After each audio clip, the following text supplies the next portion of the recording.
So I probably won't be able to do all of this, but I'll just like get it.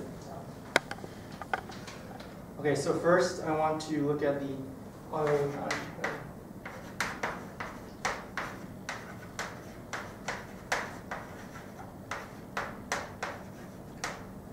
So when you have a minimization problem like this, there's this associated PDE that we call the Euler-Lagrange equation. So we have that if omega is a minimizer,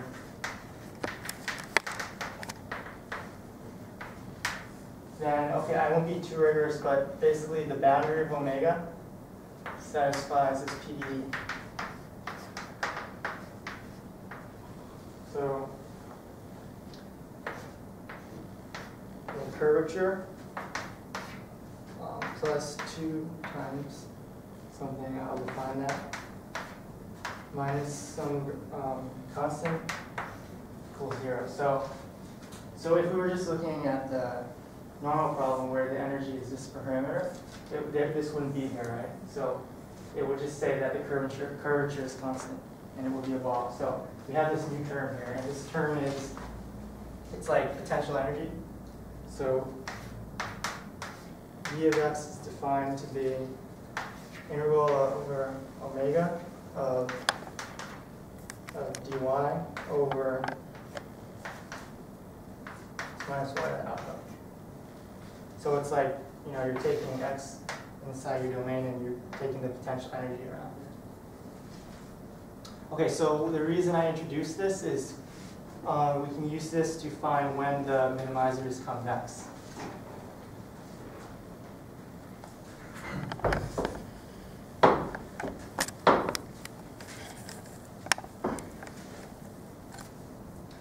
And I won't show you how, but you can see, right, since this involves the curvature, right? If we can somehow use this to bound the curvature from below and say that in certain parameter regimes the curvature is positive, then we can show that the minimizer is convex. So, and the reason we want convexity is because we have this Bonson inequality.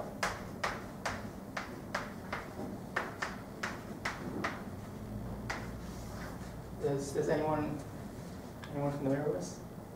Okay, so basically the Bonson inequality is, suppose you have a set, right? You can define the isoperimetric deficit of the set, which is just, you take the perimeter, you divide it by the perimeter of a ball of the same area, and you subtract 1. So it's a measure of how much more perimeter you have than that of a ball. So what this Bonson inequality does is it relates the isoperimetric deficit to how much the boundary deviates from a ball. Okay, so if you have omega convex, then you have that it lies in some annulus where the width of the annulus is 2 delta. And delta is small in this sense. So delta is going to be less than or equal to the area times 2 plus the isoperimetric deficit. So do you intuitively, so this is basically saying that if your perimeter is close to that of a ball, then the boundary doesn't wander too much from this annulus. And this is for convex sets. Okay.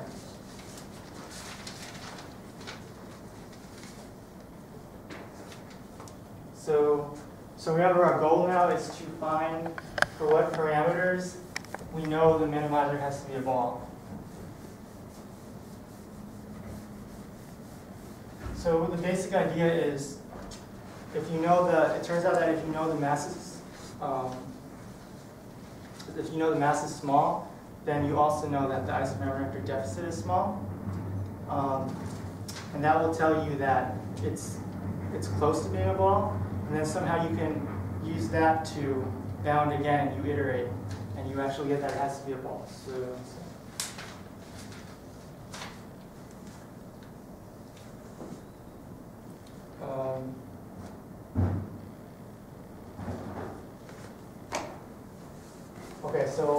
actually, for doing this, we work with a scale problem. So it turns out that you can define this equivalent problem. You look at a new energy called E epsilon, omega epsilon.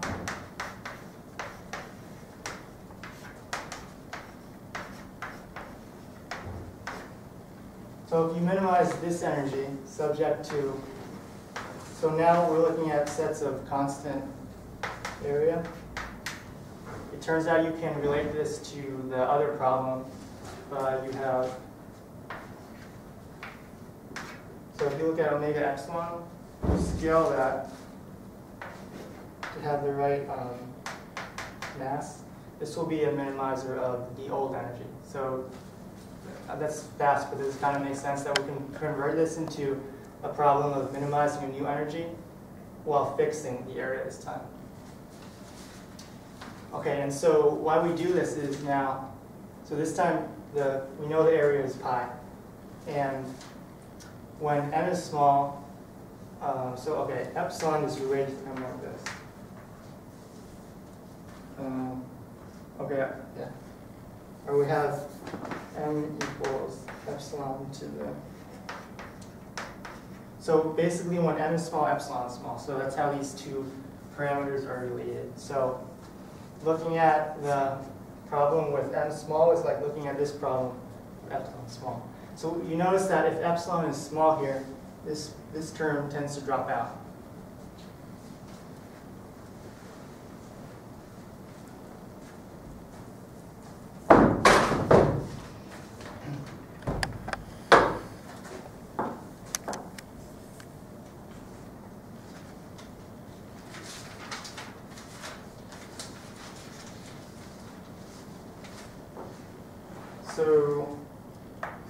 So if you look at P of omega epsilon, so now this is the scaled minimizer that has area pi.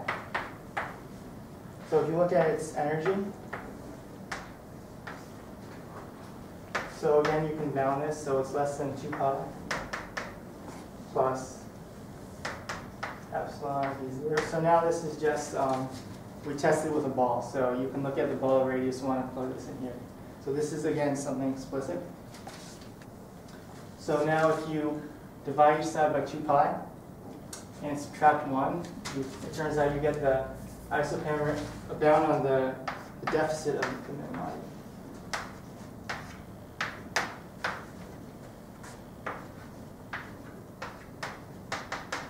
So I'm going pretty fast, but basically what this is if epsilon is small, right, so epsilon is like the mass, just rescaled, then the deficit is also small, right? So now, I guess I won't go too much past this, but what we do is, so that gives us a bound on the deficit. And then if you know the deficit is small, Bonason's inequality will tell you that your minimizer lies in some kind of annulus like that, right? So it's like this, right? And so this delta V here is just the difference between the energy of the ball and the potential energy of the minimizer.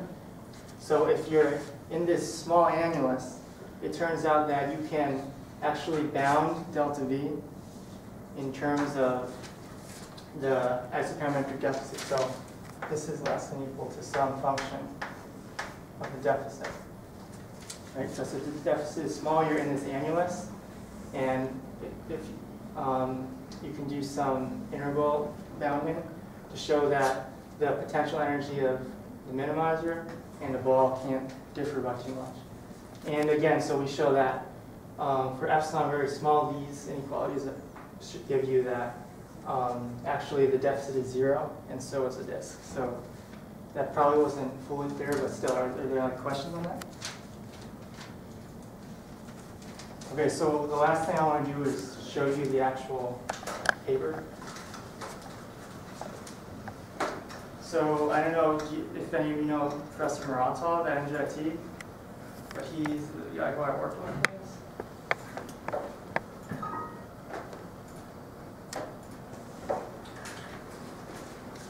Okay, so one more thing I want to show you.